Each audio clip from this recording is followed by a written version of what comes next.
The crash was totally contained within Edwards Air Force Base. যুক্তরাষ্ট্রের ক্যালিফোর্নিয়ায় বিমান বাহিনীর একটি B-52 স্ট্র্যাটোফোর্ট্রেস বোমারু বিমান বিধ্বস্ত হয়ে 8 জন নিহত হয়েছেন।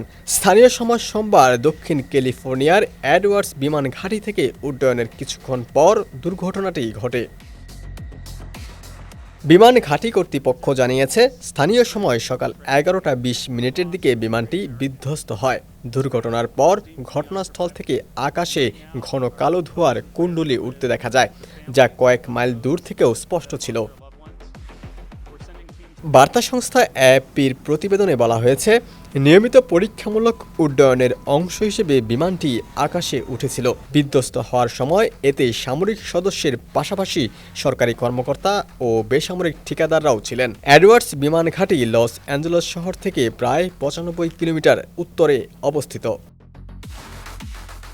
আকাশ থেকে ধারণ করা ভিডিওতে দেখা গেছে, দুর্ঘটনার কিছু সময় পরও বিধ্বস্ত বিমানের ধ্বংসাবশেষ থেকে ধোঁয়া বের হচ্ছিল। বোয়িং নির্মিত B-52 স্ট্র্যাটোফোর্ট্রেস যুক্তরাষ্ট্রের অন্যতম দীর্ঘ পাল্লার কৌশলগত বোমারু বিমান। সম্প্রতি ইরানের বিরুদ্ধে সামরিক অভিযানে এই ধরনের বোমারু বিমান ব্যবহার করেছিল মার্কিন বাহিনী। B-52 প্রায় 50,000 ফুট উচ্চতায় উঠতে সক্ষম এবং 70,000 পাউন্ড পর্যন্ত সমরাস্ত্র বহন করতে পারে। এতে শতাধিক প্রচলিত বোমা কিংবা 52টি পারমাণবিক অস্ত্রবাহী ক্রুজ ক্ষেপণাস্ত্র বহনের সক্ষমতা রয়েছে। স্নায়ুযুদ্ধের সময় এটি যুক্তরাষ্ট্রের পারমাণবিক প্রতিরোধ কৌশলের অন্যতম প্রধান অংশ ছিল। ডেস্ক রিপোর্ট, সমকাল।